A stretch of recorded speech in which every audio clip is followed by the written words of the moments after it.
Hi, I'm Scott Adkins. I work for Star Valley Yamaha. I currently wrench for Ryan Sipes, and I'm going to walk you through his bike. We're Yamaha's factory lights team, and we currently receive support from factory Yamaha. And a little bit about the engine is Ryan likes a little more bottom to mid, especially for Supercross, just to help him get out of the corners and get over some of the tricky obstacles. Right now we currently have an in-house engine guy. His name is Brad Hoffman, and he's been doing an excellent job this year building Ryan's race engines. We work currently with Pro Circuit, and Mitch has made us a custom exhaust that suits our YZ250F for a little more bottom to mid of what Ryan likes. We cut the intake. We take a little material out of the air box just for a little more airflow, and just helps on bottom end and helps on horsepower in general. Yeah, we currently run the Motocross Air Force boot. It just, again, it gives the bike a lot more bottom and mid, right where Ryan, he rides the horsepower in the torque curve, you know, not real high in the RPM, so with more bottom to mid, it really helps his riding style. We currently have an in-house suspension guy. His name is Todd Brown. He's been with a few different teams in the past years. We also use Enzo. They've been doing our suspension for the last couple of years.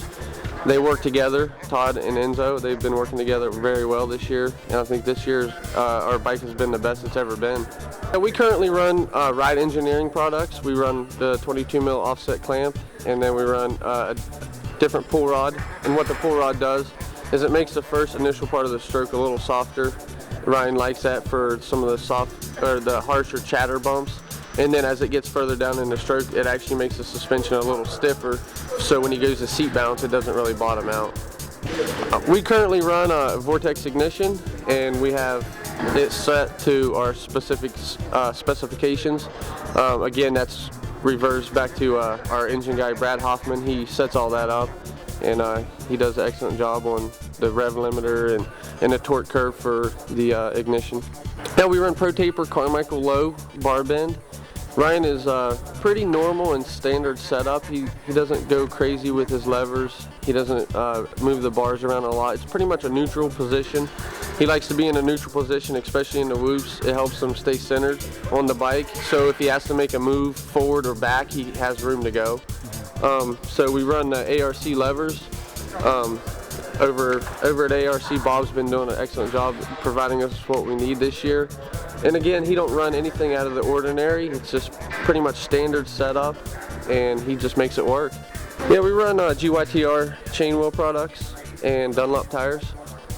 Basically, our gearing right now is 1351, and that's just for Ryan. He prefers it. I mean, every rider's different on the gearing, but he really likes that because it provides a lot of low end and mid.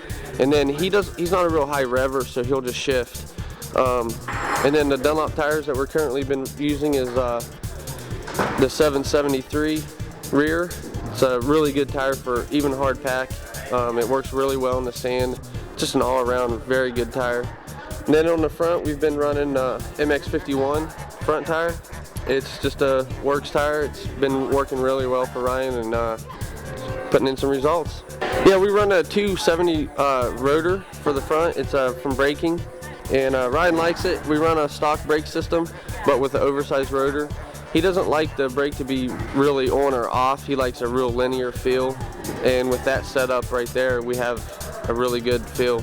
Yeah, the radiators are just welded. They're just reinforced. They're actually stock size. We don't go any bigger or smaller. They're stock size radiators. We just reinforce them for strength in case they take an impact during the race. You know, it won't be punctured. Yeah, Ryan is a very good tester. Like, he's probably one of the best riders I've ever worked with as far as being able to spot, you know, things that he likes and doesn't like on the bike. He has a lot of experience, so that really helps, you know, and with that experience that he has, he can fine-tune the bike really fast, and which makes my job easier because we don't have to try a lot of things in the past to figure out what we want. He kind of already knows. Okay. All right, and that's the ins and outs of Ryan Sipes' number 53 machine. Look for Ryan when the West Coast picks up.